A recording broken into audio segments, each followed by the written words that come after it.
शहर के बीचों बीच एक पुरानी हवेली थी। दिन में वह हवेली शांत रहती, लेकिन रात होते ही उसकी सुरक्षा की जिम्मेदारी थी 35 साल के चौकीदार रघु की थी।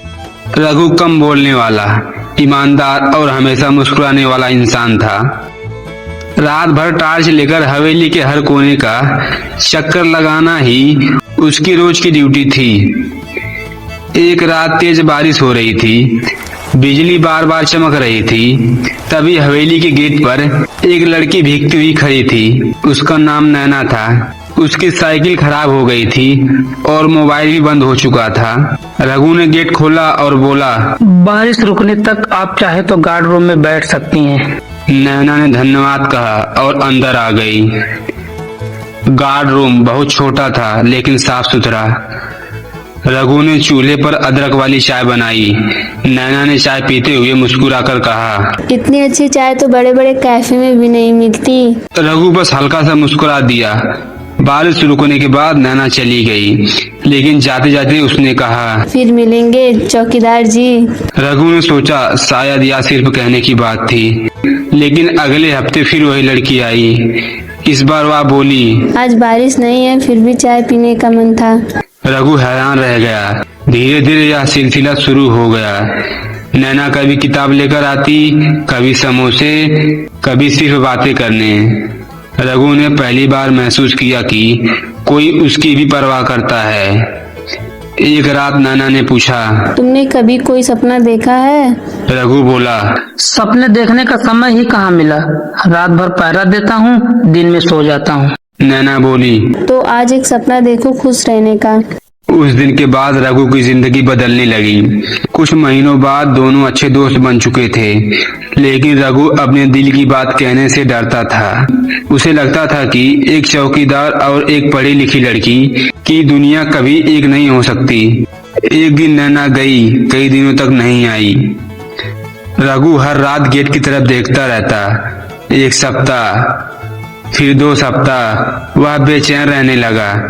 फिर एक शाम नैना वापस आई। उसके चेहरे पर उदासी थी। उसने बताया कि उसके घर वाले उसकी शादी कहीं और तय कर रहे हैं।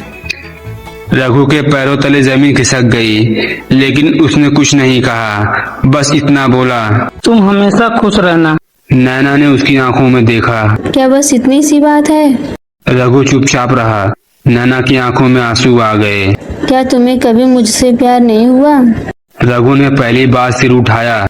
प्यार तो पहली बारिश वाली रात ही हो गया था, लेकिन मैं चौकीदार हूँ। मुझे लगा मेरा प्यार तुम्हारी जिंदगी में बोझ बन जाएगा।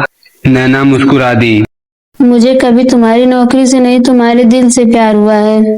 रघु की आंखों में आंसू आ गए। दोनों ने पहली बार एक दूसरे का हाथ थामा, लेकिन कहानी इतनी आसान नहीं थी। जब नैना ने घर पर रघु के बारे में बताया तो सबने विरोध किया।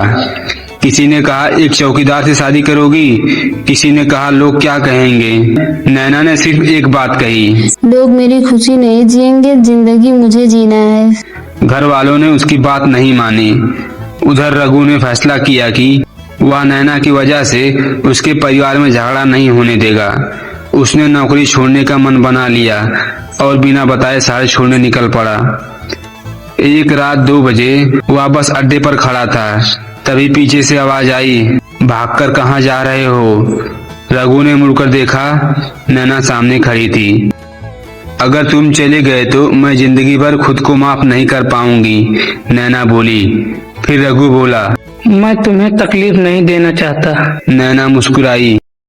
सच्चा प्यार कभी तकलीफ नहीं देता है, हिम्मत देता है। दोनों वापस लौट आए। कुछ दिनों बाद हवेली के मालिक को पूरी कहानी पता चली। वह रघु की ईमानदारी से पहले ही बहुत प्रभावित थे। उन्होंने रघु की तनख्वाह 5 गुना बढ़ा दी।